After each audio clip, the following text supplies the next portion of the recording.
All right, I'm gonna see if I could get the alarm to go off on the Navigator. It's super dirty right now. We're actually up north, and we cannot find a car wash for the life of us. That's okay. So I believe you could actually activate the alarm by manually unlocking it. I'm gonna give it a couple seconds, so I'll probably go now.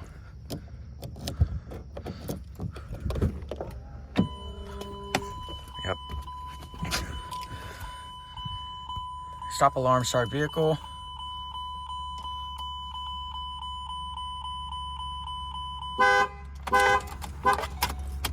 All right, so that's what it does.